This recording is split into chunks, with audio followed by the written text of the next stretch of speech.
അള്ളാഹു മനുഷ്യന് നൽകിയ മഹത്തായ അനുഗ്രഹമാണ് സമ്പത്ത്. മനുഷ്യ നിലനിൽപ്പിന് ആധാരമായി അള്ളാഹു നിശ്ചയിച്ച സമ്പത്ത് പാഴാക്കി കളയരുതെന്ന് ഖുർആനിൽ മുന്നറിയിപ്പ് നൽകുന്നുണ്ട്. സമ്പാദ്യങ്ങളും സന്താനങ്ങളും മനുഷ്യൻ അള്ളാഹു നൽകിയ പരീക്ഷണങ്ങളാണ്.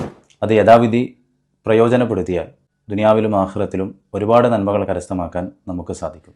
അത് ഉപയോഗിക്കുന്നതിൽ വീഴ്ച വരുത്തി കഴിഞ്ഞാൽ ഇഹത്തിലും പരത്തിലും തക്കതായ ശിക്ഷകളും നമ്മൾ അനുഭവിക്കേണ്ടി വരും. എവിടെ നിന്ന് സമ്പാദിച്ചു, അതെവിടെ ചെലവഴിച്ചു എന്ന ചോദ്യത്തിന് കൃത്യമായി മറുപടി പറയാതെ നാളെ മഹ്ശറയിൽ ഒരു ചവിട്ടടി പോലും മുന്നോട്ട് വെക്കാൻ നമുക്ക് സാധിക്കുകയില്ല എന്ന് റസൂലുള്ളാഹി സ്വല്ലല്ലാഹു അലൈഹി വസല്ലമ തങ്ങൾ മുന്നറിയിപ്പ് നൽകുന്നുണ്ട്. പരിശുദ്ധ റമദാൻ പടിവാതിൽക്കൽ എത്തി നിൽക്കുകയാണ്. റമദാനെ വരവേൽക്കാൻ മാനസികമായി നമ്മൾ തയ്യാറെടുത്തു കഴിഞ്ഞു. മാലിന്യങ്ങളിൽ നിന്നും മനസ്സിനെ വിമലീകരിക്കാനുള്ള ശ്രമങ്ങൾ നമ്മൾ നടത്തിപ്പോരുകയാണ്. അത്തരത്തിലൊരു ശ്രമം സാമ്പത്തിക മേഖലയിലും വളരെ അത്യാവശ്യമാണ്. റമദാൻ പൊതുവെ നമ്മൾ പ്രയോജനപ്പെടുത്താറുള്ളത് പ്രാർത്ഥനകൾക്ക് വേണ്ടിയാണ്. അത്തായ സമയത്തും നോമ്പുതുറ സമയത്തും റമദാനിലെ അവസാനത്തെ 10 പ്രധാനപ്പെട്ട രാത്രികളിലൊക്കെയും നമ്മൾ കരഞ്ഞു പ്രാർത്ഥിക്കാറുണ്ട്. ആ പ്രാർത്ഥനകൾക്കൊക്കെയും ഉത്തരം ലഭിക്കണമെങ്കിൽ സാമ്പത്തിക മേഖലയിലെ വിശുദ്ധി വളരെ അത്യാവശ്യമാണ്.